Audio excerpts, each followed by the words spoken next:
this over to Zach. There we go. Before I hand it over to Zach, um, I do want to thank you once again for participating in SVOS. As you know, the pandemic really derailed our biannual kind of implementation of this very important survey. Um, so the final report, actually, Zach, this is just for you, just so you know. So on the title page, should say SVOS 2023 because that's when we actually collected the data. The data wasn't analyzed until 2024, but just so that we're kind of like keeping in line with our nomenclature. Um, so there you will notice that we definitely have some fewer organizations participating. And when I was reaching out to different healthcare organizations and sites, there's a number of reasons that came up for this. So one is that a lot of hospitals are now transitioning to doing volunteer surveys with their staff surveys, so they're aligning the two. And then I've actually encountered other hospitals that didn't, at the time when we were kind of trying to recruit organizations to participate in the survey, they actually didn't have, I was talking to human resources staff, and they didn't actually have volunteer engagement professionals hired or on site yet. And other places felt like it was just too soon in terms of their volunteer kind of reintegration to really meaningfully kind of do a report. So, there's a number of those reasons, but we will definitely continue to like we consider this the 2023 iteration of the survey kind of like our new baseline. um the other way that things are a little bit different here is that we've actually introduced some new questions. And one of the things that came up is that, you know, we kind of are missing the whole DEI lens. Although there were a few questions that asked about that, we wanted to make that specific, those specific group of questions very obvious. So we actually created a whole new section for it. So you will find that you won't necessarily be able to compare your results in 2019 if you participated in 2019 because we've got some new questions. Um, and then finally, the thing that I just wanted to mention before I turn it over is raw data will once again be sent by Joanne by the end of the day. And obviously, we've kind of stripped all the demographic data and kind of reorganized it so you can't actually piece it back together. And that's just because we want to protect the confidentiality of the participating volunteers. And so I think that's about it. I'm gonna turn it over to Zach now, and then there's not a huge number of people on the call. If you do have a question of Zach as we're kind of going through it, please just put up your virtual hand, and you can even unmute to ask your question. He will, you know, if there's certain questions that come up, then, you know, we might actually update the actual final report and resend it to you just based on some of the questions and feedback that comes in today. It is a new format. We hope you really like it. It's, in my mind, it's a lot more streamlined than what we've offered before, a lot more visual, so hopefully easier to read, but we look forward to your feedback on that. Thank you, and over to you, Zach. Great, thanks, Alex. Yeah, I might recognize a couple names. I was trying to go through, since we work with hospitals and things like that, just trying to see who I might see on the call. So I'll walk you guys through some PowerPoint slides that summarize what's in an overall report, which is the roll-up of all of the participating organizations and sites. But I'll kind of get into how that might be broken out and where you can look up some results for your specific organization or specific sites. So he's hoping to see people. Can we just make sure everybody's muted, please, for this part? Thank you, Alex. So a little bit of introduction and background. I think we all know why we do these sorts of surveys. Some examples on the screen around benchmarking or ability to identify strengths or opportunities. And so that we can get at the experience of our volunteers, or essentially volunteer engagement, that kind of idea, which by the way, I can say, you know, the results are quite strong.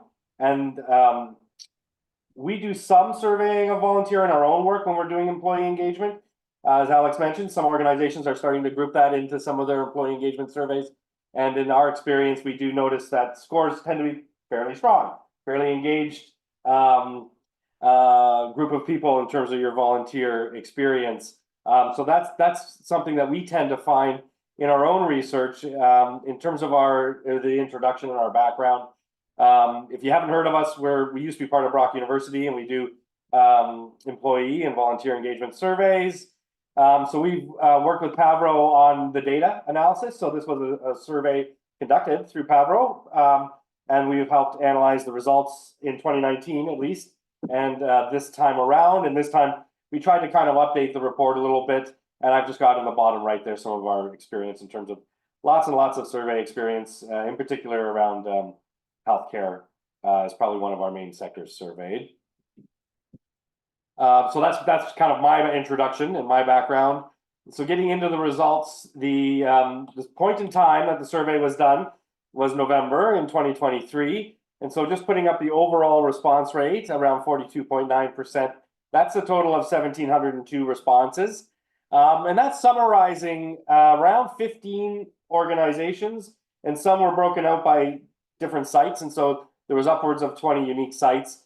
That's down a little bit from 2019, where we had 4,000 plus responses and about 20 unique organizations, rather, with 45 other sites that were participating. But we've got a good sample here. So what we're looking at and what I'm presenting is from any other proportions are going to be divided out of these 1,702 responses. So that's what we'll kind of walk through first, to some of the demographic information in the survey, and then we'll look at some of the scores and how the questions were responded to. So if we look at some of those demographics, I've got a couple things up, and I'm going to walk you through or explain what we're looking at here. So 2023 in the age ranges, they go from the younger ranges up to to those that are 60 to 75 or 76 plus. And so on the slide, I've kind of just put up a little box around summarizing kind of the difference here. And so you are looking at a sample that, compared to 2019, have some more in the 60 plus or 76 plus. And really the dotted line is kind of summarizing that the younger generations are less. So 27.3% of respondents were 18 to 60, whereas 35.6% in 2019 were in those age ranges of 18 to 60. So that's just a slightly changing demographic in terms of age. It differs a bit when it comes to tenure and how long people have volunteered. So we'll take a look at that in a moment. And this slide that can be shared as well. So a package can be sent where you can see, where you'll get a copy of all of this. And so summarizing what's on the screen, we're looking at your volunteer work areas of the respondents, rather. And so a bit of a flip or change from 2019, at least, in terms of the most responded to areas being information desk and wayfinding, followed by outpatient care and inpatient care. So and that's a bit similar in terms of where people are volunteering. And these are kind of just the summaries. I think there may have been some brackets that kind of included what sales was, like if that's auxiliary or some of the other areas, but you've got a higher proportion in here, a jump at least compared to 2019. And so really the kind of top four are kind of the summary of where most of those folks are volunteering and where there are some differences compared to 2019. And that's kind of what we've got to as a comparison. Of course, 2023 now forms a new baseline, as Alex said. And even when we do get into generating your own reports, and I'll kind of talk about that near the end of the presentation, the 2023 results become the new database. And so we can look at comparing your results to the overall Pavro or the database of 2023. But right now we're just kind of going through the overall, the roll up of all those organizations and sites. So I'm going to this one slide, and I'll kind of pause and just see if there's any questions about the demographic information before I kind of go forward. But I'm going to finish this off, and we'll look at shift and where people are tend to be volunteering, what times of day, mornings and early afternoons. Some on weekdays. lowest proportions of volunteer timing would be weekends and all day, so tending to be either a morning or afternoon. And these are choose all and apply. I believe I didn't mention that on the last slide, but if you're looking to add up those percentages, they won't add up to 100 because they were if they were a choose all that apply. Tenure is not. Tenure is an interesting one, and I think COVID has impacted here. My note on the left is kind of highlighting that you know, in 2019 we sort of had 3 to 5 years tended to be most common, whereas now it's really 3 months to 1 year. So you've got a younger tenured group of respondents than we had before. So if we're looking at either the purple or the second bar, you've got some stronger in 2019, at least in 3 to 5 years. Now those that have stuck around and are volunteering, you know, for 6 to 10 years, pretty similar.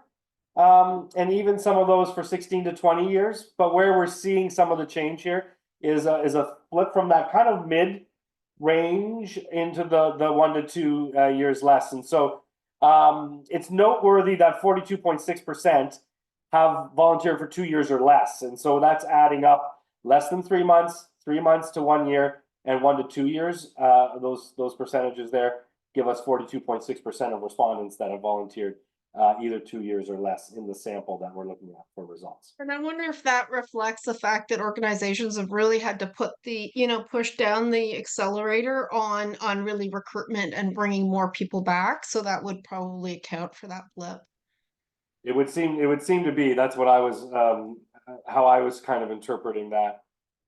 Yeah, I mean, a lot of the change in terms of demographic is likely due to struggles of getting things up and running again and getting volunteers in since COVID. Is there any other questions though about some of the demographics? There's a little bit more information. I'm not going through every piece of the overall report, but I'm going through most of the pieces, and the rest or the next few slides are going to actually get into how people responded to the questions in each of the dimensions. So I just wanted to see if there's any questions about what we're looking at here in terms of demographic information overall so far. And if I don't hear any, I can keep going. I think that the question, does that take into account many programs were shut down during COVID? I think that the answer to that is yes. It is the context within which we're looking at. I think that's right. Again, people can put up their hand, or Alex, if I miss, just stop me. We'll talk. We'll stop and answer questions as we go. So we're going to go through some of the overall results. Again, the roll up of all of the participating organizations. There's 14 dimensions, and each of these, the slide does indicate that there's 3 questions or 4 questions. We've also in the report, we've highlighted what the response scale was because there is some difference. And I'm going to even explain this in a little bit more detail. I'll use an example so we can really kind of see why we would have asked poor to excellent, or why not at all to always sometimes. Once in a while, it's a single question. We've included all of this information together, and we're going to show rank from high to low. So this is in no particular order. You'll notice that there's often 2 areas, and that's because we wanted to ask from not at all to always about some questions, and others more poor to excellent. Some new areas or reworded, but in particular, new area around support for diversity is already mentioned. And I just wrote a note here, and I called this an outcome metric. And it says, would you recommend this organization as a great place to volunteer to friends and family? And so that's kind of, if you think about all the other dimensions and questions, that's what we call predictors, or kind of like drivers, right? Like those are the things that you want to look to, the levers to pull on, things to act on to either maintain or create that great engagement with volunteers, or where you might be able to make some improvements versus this in particular overall outcome metric. And we'll come back to that in a little bit. So that's a bit of the lay of the land in terms of what's been measured.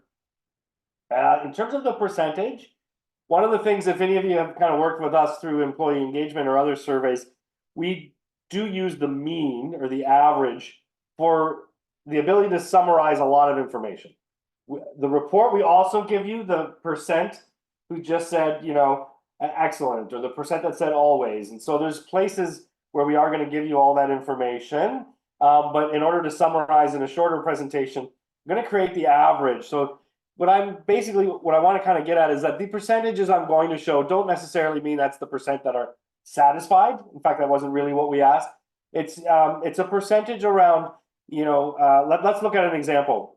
So if we look at, poor to excellent in volunteer experience, in particular in training, we say, the question was, the training I receive in order to perform my volunteer work role was it poor, fair, good, very good, or excellent? And so when we look at calculating or quantifying some of these responses, it probably would be easier just to say, on a scale of 1 to 10 or a scale of 0 to 100, how much, and so if if we look at that question, the training I receive, if everyone chose excellent, we end up with a score of 100% because the average or the mean across this 5-point scale is excellent. And that would be great. But you do get some folks choosing fair or poor. And so the average ends up coming in around a range of a level of either good or level of getting something. So from not at all to always, right? And so a rule of thumb in terms of some of the way that I'll be presenting the results, a rule of thumb of a really strong score is 75% or higher. It means that on average, the majority of respondents chose either very good or excellent or usually or always. And so that's kind of that marker of a strong positive. And where you might be saying, well, we might have some room for improvement, could be any scores that are 50% or lower. And I know this is sort of like, we might say achieving or something because it's good or sometimes, but some room for improvement. And so that's a 50% or less is sort of a marker of what might be a low score. So that's something that's important to keep in our minds as we go through the results, which are really quite strong. And so volunteers tend to respond fairly highly. And so what I'm going to show you, and I'll pause and see if there's any questions. But if we look at all of the 14 dimensions, and we just say, okay, well, what dimensions were the top? And over to the right, we are comparing the difference from 2019. So that means that on a scale of never to always, general safety was rated at 96.4%. It's very close to 100, and in fact, it went up by just 0.8%, but it did go up. So that average level of from never to always, again, 100% meaning always was the choice of everyone. So we're pretty close. So we've got like the majority of respondents picking always, always, always in terms of these top three. It is noteworthy that general safety was one question, and it was, are you ever asked to do things that are unsafe? And in this case, never was the top answer. And of course, that's good. So high scores are good, the way that we've calculated everything. And if I look at what's the rest of those 14 dimensions, it is quite noteworthy that first, all of those dimensions that do have a comparison, they have a plus. So they have gone up. So we haven't sampled the exact same organizations, but comparing the organizations that did the survey in 2023 to 2019, we see improvements in the measures. We see the rule of thumb, 75% or higher. They're all 75% or higher. So, the things that we've measured are really quite strong in terms of whether we're getting enough of the ability, the support we need to deliver patient safety, meaning we've got, ratings around excellent. And where things are just a little bit lower, so not 75 or lower, but where they are lower around general safety. And I anticipated a question here. So I realized that the top is general safety and the bottom is general safety. So let's pick apart why, because they were both the two different scales. And so poor to excellent, and really the bottom rating is about your understanding of volunteer policies and guidelines around things about safety, like workplace harassment or reporting incidences. And so, that's interesting in and of itself, just if we look at those areas that are lower. And, a question like your understanding usually would tend to be rated pretty high because there's a bit of a self-bias almost in that I'm rating myself. But the fact that it's not up, at the top means that there might be some more work to do in organizations around communicating what those policies are. Because, and if we look at some of the other results, there was some, either have not observed or, abstain from the answers, so not applicable being selected. Here, I'm just giving you the summary. So I know in terms of the results, just for context, I think there is a bit of room for growth here in terms of communicating these areas because It came in lowest, even though it's not, you know, a big red flag. But one of the other things I'll mention too is just looking at those bottom two areas, teamwork dimension, and that's on a scale of poor to excellent, has, oh, I should look at my notes. I think it's 6 questions. So we're gonna dig into that one. So one of the lower rated areas actually has quite a few different questions, and we want to kind of look at where those questions might lead us in terms of survey follow-up. And of course, you could do this same exercise with your own results once you start to have what I will walk you through a little bit later, what's called a heat map. So you will be able to get your own organization's results and the different site results, or get access to a report that has graphs that are very similar to this. So the exercise that I'm kind of walking through at an overall level, you can do for your own organization as well and start to hone in on what are the dimensions that are lower, and what are the questions in those lower dimensions. So that's a really important way to kind of access these results. Any questions or comments that I should stop and pause for? And if not, I can keep on going. Not Okay. seeing anything. Okay, perfect. Hopefully it means I'm doing an okay job, or it's too mathy and we're all getting a little tired here in the middle of the afternoon. Because I pushed next, I had one of my programmed animations. Again, let's remember the context that 42.6% of respondents are volunteer for 2 years or less. So, I mean, I think it's a little different for volunteers, but I know in employees, you talk about something like the honeymoon period where people tend to be a little bit more satisfied. It's not quite translatable, I don't think, into volunteer populations, but there is a little bit of that context around sometimes longer tenured folks have a little bit more to draw on and some more experiences that they might relate and say this should be improved or that, versus shorter tenure that don't have that experience to talk about where things could be improved, for example. Okay, so I mentioned teamwork, and so there's a number of questions here, and I've usually tried to summarize kind of the key takeaways. So your top 2 are about staff being approachable as a volunteer, and these are rated as excellent. And the bottom 2 are really what I wanted to kind of focus in a little bit more on. And I know that's kind of the human nature to kind of focus on the negative. I should just preface again, these results are really, really strong, really high levels, high ratings towards excellent. But I'm just trying to help us kind of pick apart where is there area for possible maintenance or improvement. And it's around staff giving feedback or receptive to suggestions are not exactly excellent. So they're not rated poor, but they're not being rated excellent. So what is about that? And so what I just pulled up into the slide, this is directly from the overall report. I'm just kind of putting things together in different ways. So there is a table, and we do it for all of the sets of questions, all of the dimensions do show you. And what I want to kind of highlight here is, you know, for staff giving feedback, which can be a useful thing, we've got 10% or more than 10% in that poor or fair.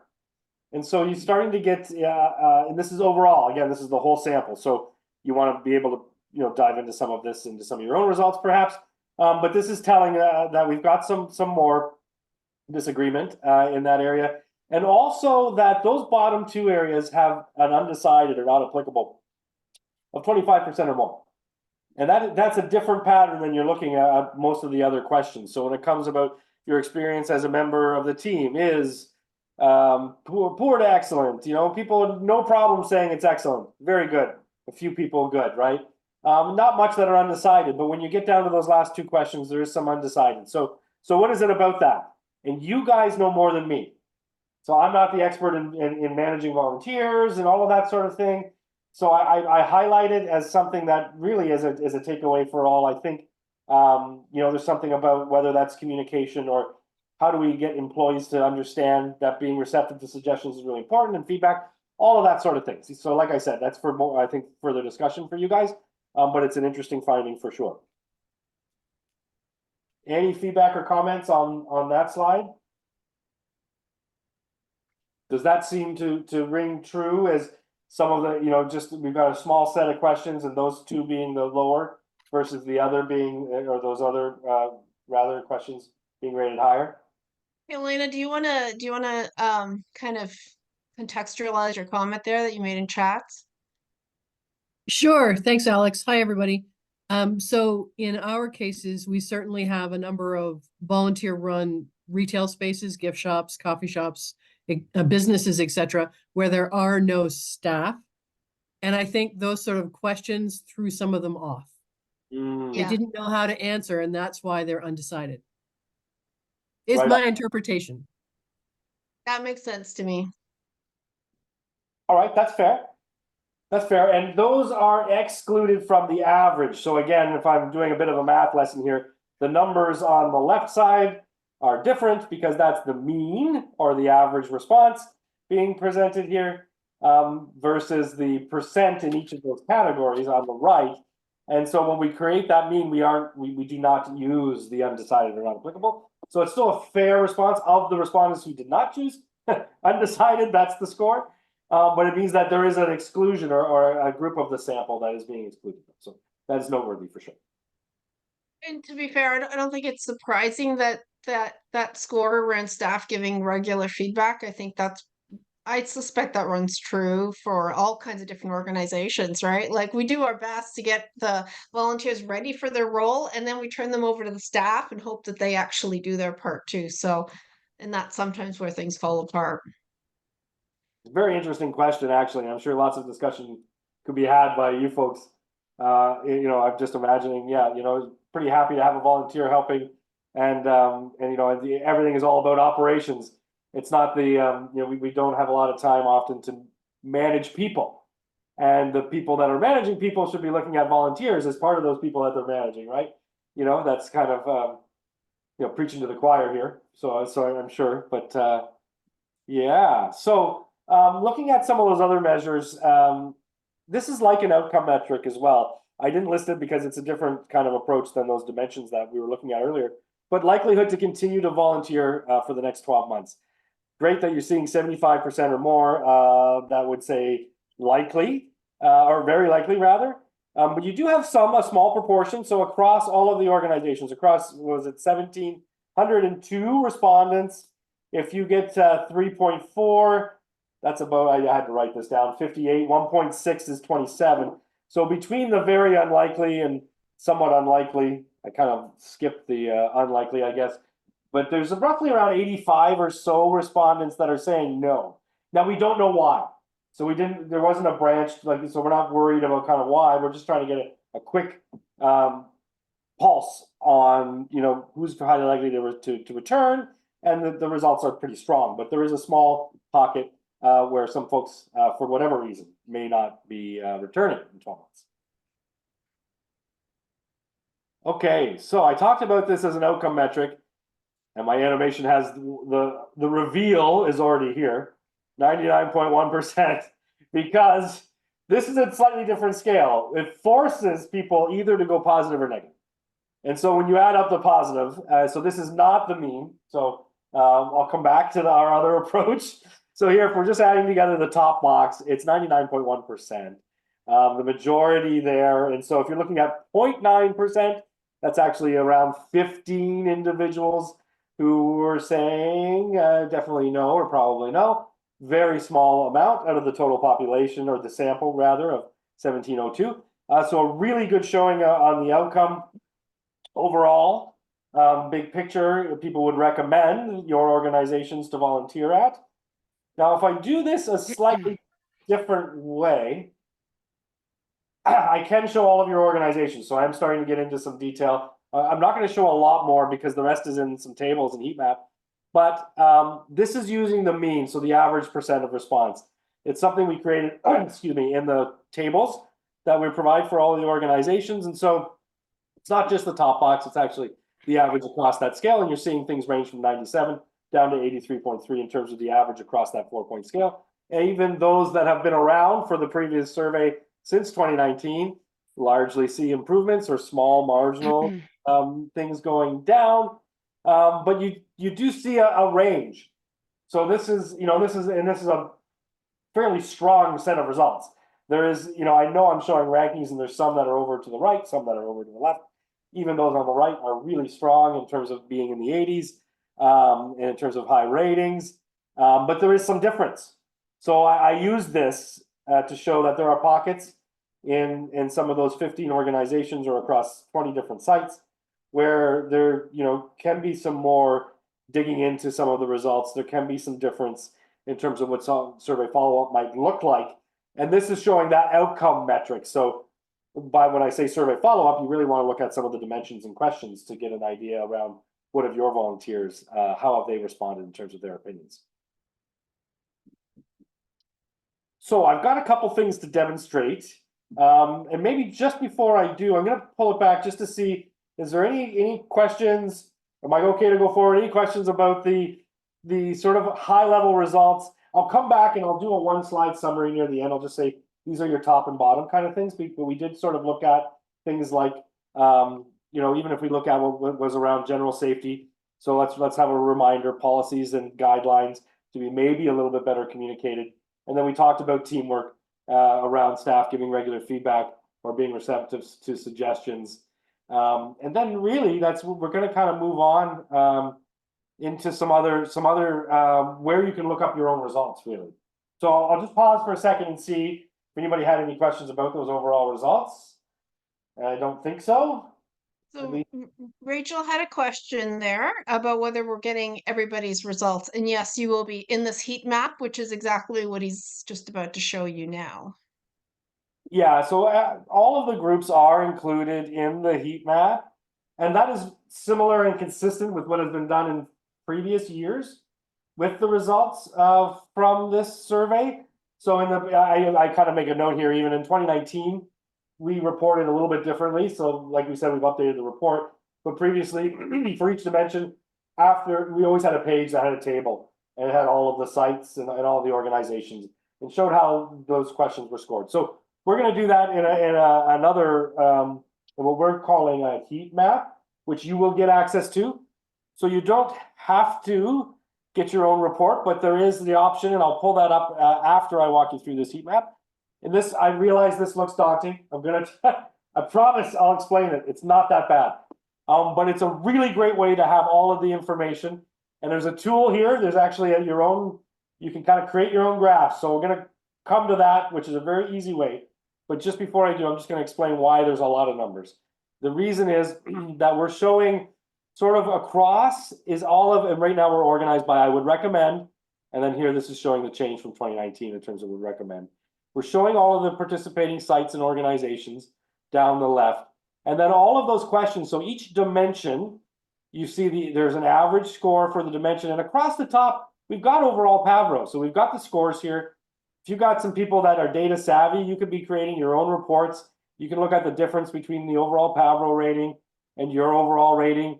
And whenever you see average, that column is going to be the average of those 3 questions that are included in this dimension. And so you can go across every dimension, same thing. You've got an average score, or you've got the 4 questions, and you can start to look at those areas. And it goes all the way across until we get to difference and change. And so you can also look at the difference score for those that were around in 2019. Of course, anything that's new has NA, so the new measures will not show. So again, it seems complicated, but I will give you a couple other examples of how this could be used in a very useful way. But first, let's go to the easy part. So there is the sheet here where you guys can pick any one of those measures. So I just showed you across the top, you can pick the average, and I was playing around in here, so I'll go back up to the top. So each of the dimensions has an average, or you can go to look at any one of the questions from each of those dimensions. And when I select them, the graph here is going to automatically update. So you can look at, it's going to organize all of the sites, locations, and organizations either above the average of Pavro or below the average of Pavro in the table. And so you've got this, so you can create a quick reference. You can copy the graph if you want and paste that into a slide. You can do all of that. So that is available in the heat map.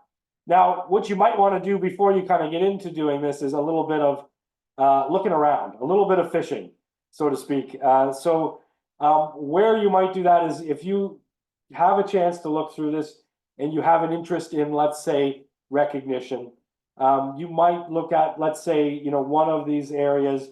I want to know the respect you receive from staff in your placement is, let's remember, poor to excellent. And so if we're looking for where maybe things were rated a little bit lower, you can always use the filter and highlight those groups. And that's where you're going to see what groups are higher or lower, or where you sit relative to the full sample. The other thing is there is a bit of things that you can play with here. So we've color-coded red in any one of these columns. The lower three and the upper three are green, lower three are red. Doesn't mean bad, but just use those colors because even 91.4% still quite strong, by the way. When it comes to this example, I feel comfortable and accepted within my organization. So even the lower scoring areas are still quite strong in some respects, but you can do some filtering. I could also change the limit, and I could say, I know there's up to 10 things that it could be top and bottom. So I could change that, and I could just change it to 10, and it'll just highlight the top 10 and the bottom 10 could be green or red.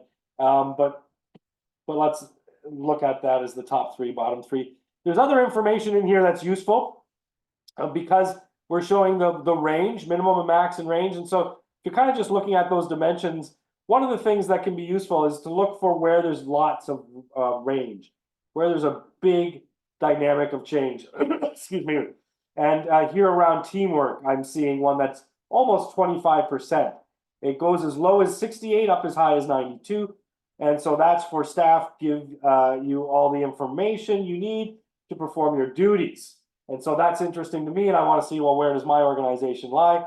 I could choose, and I'm honing in on some of the bottom 5. Let's say, for example, we can see where, what organizations are those, what sites are those, where do they sit? And so there's a lot, there's some more digging in this approach.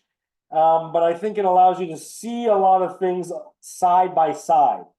So in the previous report in 2019, you had to kind of scroll up and down and back and forth and kind of try to see that. So we've tried to make this task a little bit better by providing a heat map. Like I said, once you've done a little bit of that digging, you might know which questions you want to look up, and you can kind of go through that graph, and you could do it, you could create a graph here, or you could use the filter in the other sheet.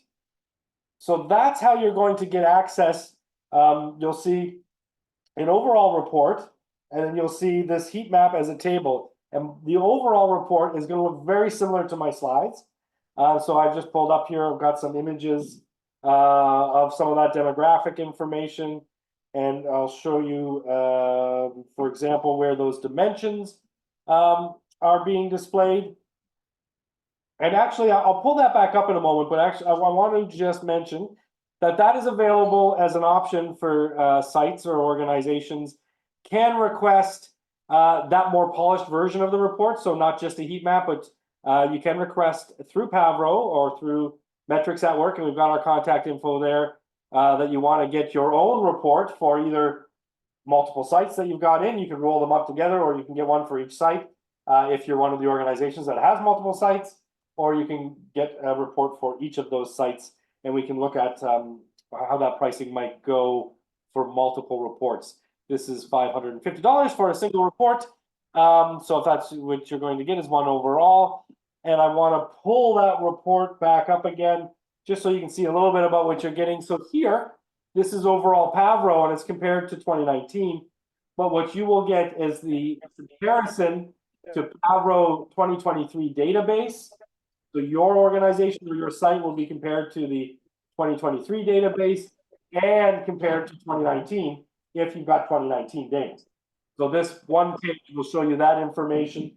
There's also a pretty handy page in these reports that summarizes strengths and challenges for each of the, or in this case, for overall Pavro, for the roll-up of all those organizations. And we're doing it by question. So those 14 dimensions, they're kind of high level. So in this report, we want to make sure, we want to say, out of these 40 questions, what are really the top 3 and the bottom 3? And then we're going to show, you know, what are the top 3, what went up if you've got your comparison to 2019, or what went down compared to 2019. And in individual reports, you'll have another table that will even show compared to Pavro 2023 database, which of your questions were top 3, or which of your questions were bottom 3 compared to that database, as well as other information. So this report is quite detailed. You get each of the areas, and so we can look at the question scores, as well as the frequency or proportions across those response scales. in any one of these, for every one of those dimensions. So those are things that are available as a follow-up, but you really have all of that information sitting in this heat map that can be distilled or as I said, regrouped or utilized at least that heat map for sure. But if you want something that looks a little bit more polished, there is some of that in terms of additional requests following this presentation. So, and I should just say, Zach, that this is actually going directly through Metrics at Work. We're not, so you'd have to be, we would, if you email us, we'll just send the request directly to Zach. And we're just going to see what the uptake is on this. I mean, if there's enough organizations that are interested in that more individualized presentation, then we can maybe build it in the future. But right now, we're just kind of doing it this way. And that way, we're not charging our fee or our time to kind of like, provide you this. So I think there's a question there, and I'm not sure, is that, Oh, it's Megan. oh, Megan, I thought it was Hi, Megan, but I'm hi saying it- everybody. Sorry, yes, it's showing my last name. So it's Megan from London Health Sciences Centre. Zach, thanks so much for this. It's really great. This heat map is interesting to look at. Just curious, I had submitted so that my organization's results would be rolled into one, but I'm seeing my sites are separated on this heat map. So when I get my individualized report, will they be rolled into one report and then I have the ability to filter from there? Yeah, well, so an individual report, yes, quick answer is yes. So if we want to roll it all up so that you've got all of St. Joe's, then yes, we could do that as a report. What that's going to give you is graphs and charts and those kind of strengths and challenges for that overall. So there's no filtering in this report. So this is somewhat of a static report. It's 21 pages. It kind of has everything. So yeah, so the last part of your question, you won't be filtering. That heat map is like that, so that's where you can go to get your breakdowns or sites, right? If you want to. Right. So when I get my raw data, it'll be my results lumped in regardless of site. So London Health Sciences Centre is showing as University Hospital and Victoria Hospital on this heat map. But will I be receiving the report rolled up with my raw data that it hasn't separated out the percentages by site? Yes. Okay. If that's requested. By the way, if Yeah. you want to keep it separate, you could. Okay. But it absolutely could be both. So if there's somebody else on the call here that would rather keep them as distinct reports, you can. But absolutely, we could roll it all up, and that's one overall report based on those multiple sites. Sorry, London Health Sciences, not St. Joe's. So Megan, was that a mistake on our end that we separated out by site and you didn't want it separated? Well, Did we actually give you more than you actually wanted? More detail. Yeah, I'm not sure. That's what I was trying to interpret the results, because I had wanted one result, but knowing that they might select their site, but I wanted it rolled into one. So that's just why I was asking Zach, will that be how my report comes, so that I'm not having to do the math, right? So add them up, combine them, because I'm going to present them in one overall number. I'm not going to separate out UH and Vic. Yeah, if you're looking at getting a more polished report, then that would be the way to go, especially if you're presenting any results. Otherwise, I could update the heat map and we could recombine those for you. But I mean, I can certainly take this offline and loop to Alex and Joanne just to make sure I'm getting the results that we signed up for, just so for my understanding. Thank you. Yeah, no problem. Thank you. We can always respec stuff, so no problem at all. Okay. Any other questions?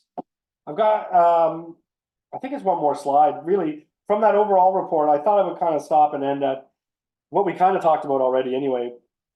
But getting into the question detail of where those were strongest for the whole group, for everyone. So patient safety, you have the knowledge to protect yourself and others from infection.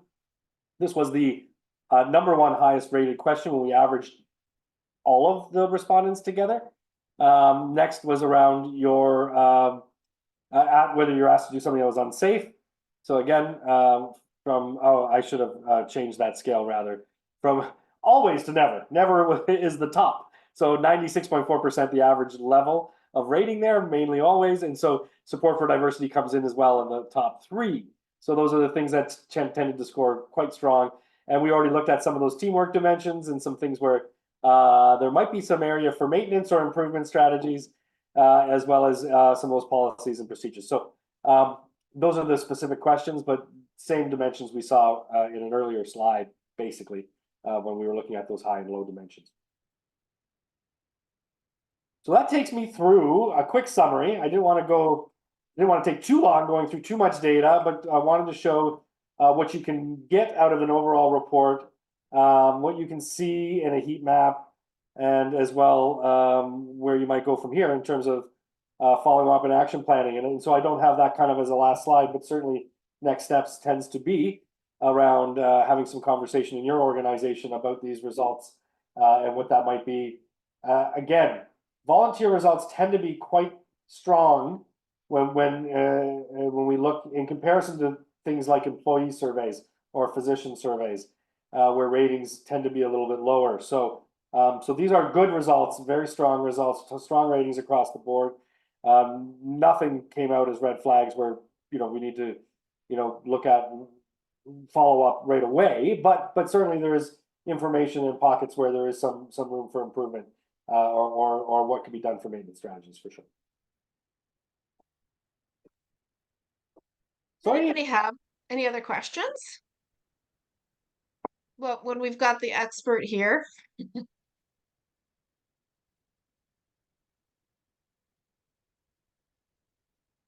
Hey, well, I'm not seeing anything, so that's good. So maybe people need to get the heat map. We'll be sending that.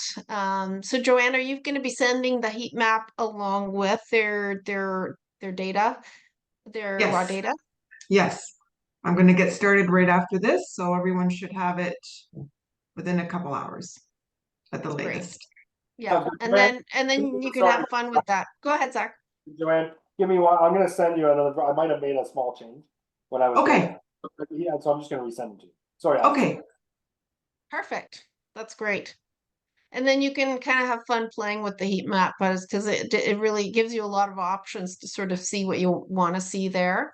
Oh, and Zach too, the other thing I was thinking about in terms of being able to compare results from 2019, because that's often, strong interest that organizations have comparing their own results to prior ones.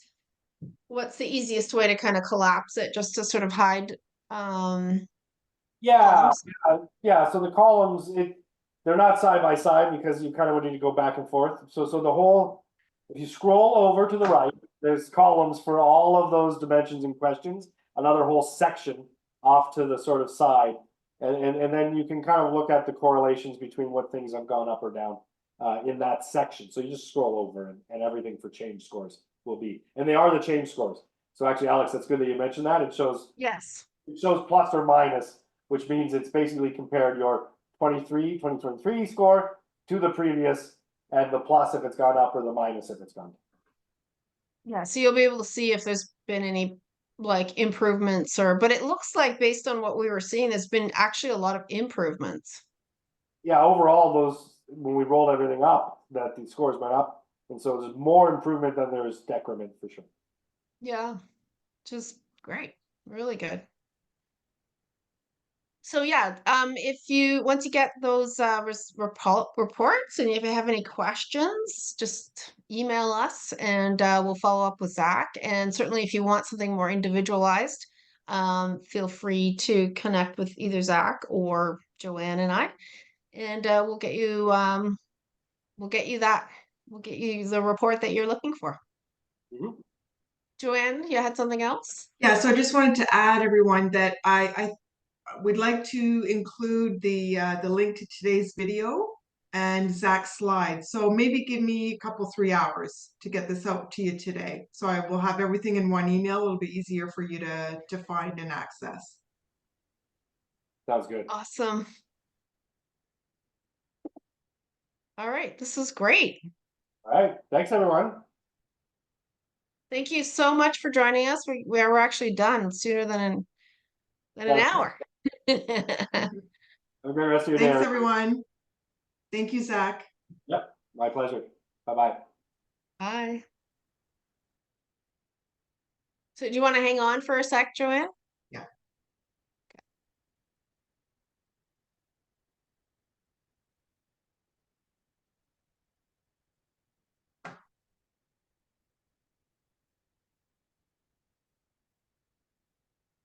Well, maybe a couple of people left their desk.